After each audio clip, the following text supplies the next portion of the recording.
information today we're gonna cause the arts in a nutshell, and it's why your brain blind you for 2 hours every day. And we finna figure out why your brain, my brain do this thing every day. You feel me? It's an educational and something we can learn from. So we're gonna get into it. You feel me? If you're new to the channel, subscribe. And if you already subscribed, welcome back. You feel me? And check out the DTV clothes merch and the new book I just released. You feel me?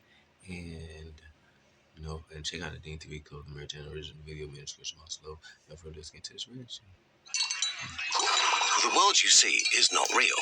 You're not living in this very moment that you're experiencing, and nothing is like it seems. It turns out your brain constructs your reality as you're experiencing it.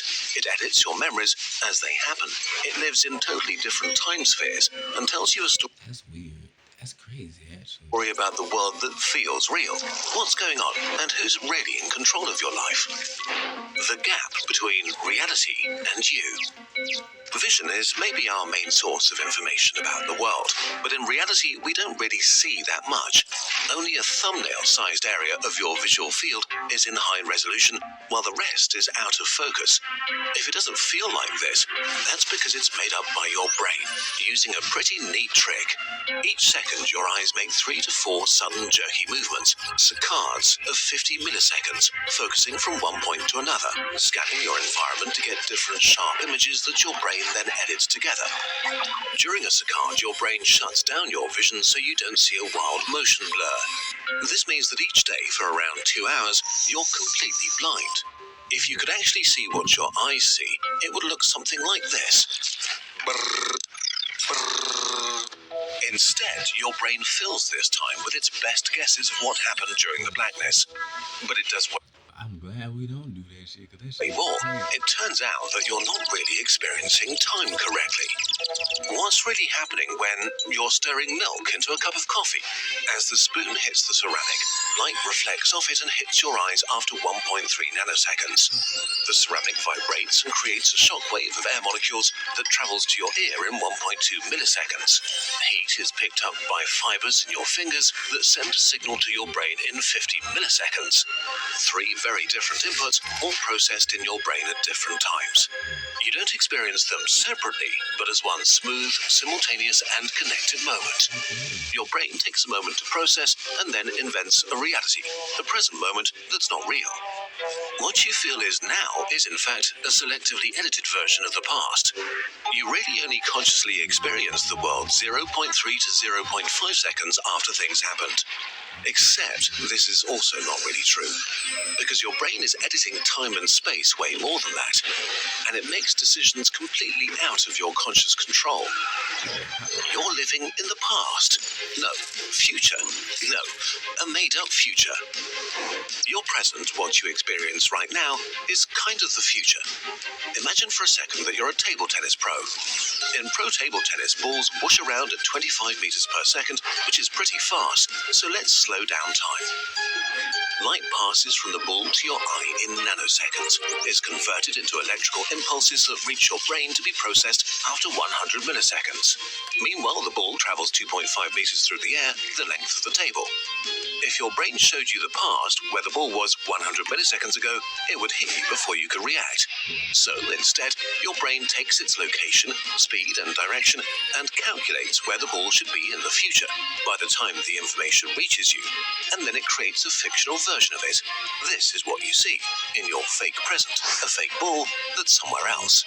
But you don't need to just see the ball, you want to smash it back hard. If you acted now and started swinging your arm, you'd miss by a mile. Things are just too fast. So before the ball even touches your opponent's bat, your brain starts predicting where it will likely be in space after they hit, based on the other player's posture and your table tennis experience. But as it can't be sure if it will be correct, it prepares multiple different responses. Maybe the ball will be here, or even here. To be ready for all of these scenarios, your brain sends pre-programmed orders to the muscles you need to jump left, right, or up, telling them to be ready for any of them at a moment's notice. For a short moment, multiple ghost versions of you exist, all equally real inside your brain. And To make Matrix. What the Then, as your opponent is about to lay into the swing, your brain decides on a single future that it thinks is most likely. All but one of the ghosts are deleted. You only ever experience the ghost that won, never the potential ones. The order to the muscles to act out the winning movement is triggered even before the ball is hit back to you. You are totally oblivious to this. By the time you consciously see the ball coming at you and decide to hit it in a particular way, your body has already hit it back. In reality, your brain already made all the decisions. Your conscious experience is nothing more than an invented future, a prediction based on the information your brain received a fraction of a second ago. This is not just true for extreme sports like table tennis, but also for walking. Walking is time travel. After your game, you're walking back home, seemingly choosing your path and reacting to things. Meanwhile, your brain is operating in 3 different time spheres at once. It processes the sensory feedback of the past, it calculates the current state of your body, and it predicts your future, because walking is intense. Before the signal from your foot touching the ground has even reached the brain, it's already sent the order to your foot to make the next step, and it's already calculated the muscle patterns for the next 2. But what if something truly catastrophic happens? There's a banana peel, and you step on it and slip. How did it get here? Listen, don't worry about it. It turns out your brain is ready for this. So far, we spoke of your brain making decisions for you, but this is not really true. You don't have a central control room where the world comes together.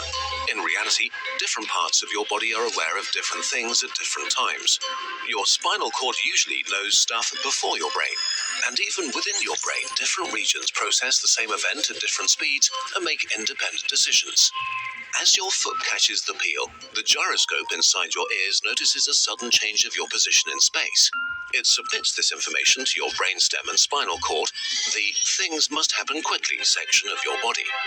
They immediately trigger emergency recovery patterns and send orders to different muscle groups. Within 200 milliseconds, pre-programmed sequences activate to catch your fall. Your arms shoot out, your other leg stiffens to support your weight, your core muscles contract to stabilize you. 100 milliseconds later, when you become aware that you're tripping, your body is already recovering. You are only just now catching up.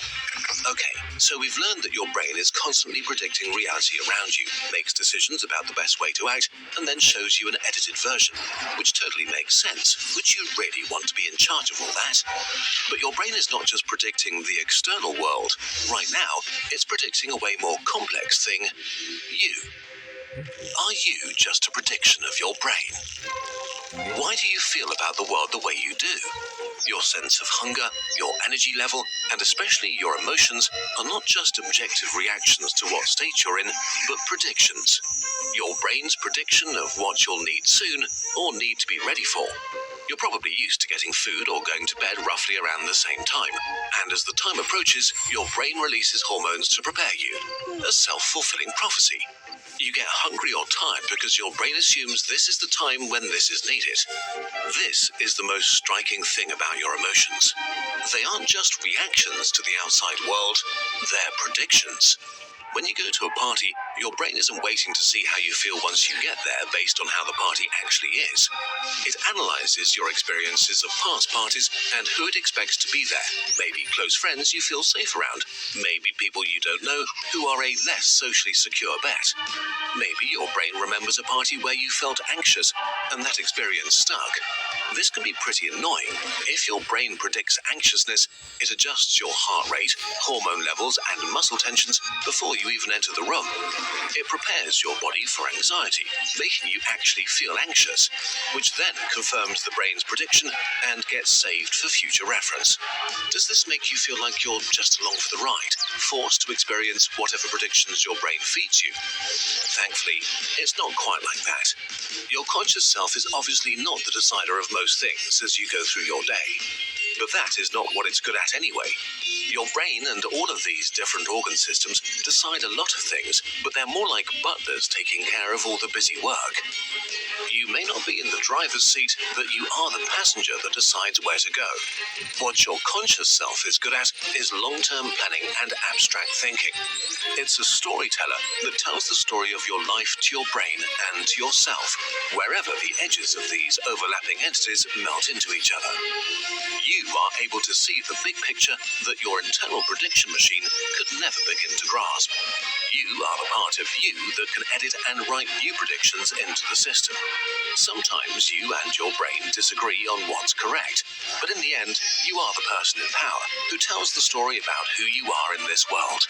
The story so convincing that you experience it as undeniable reality.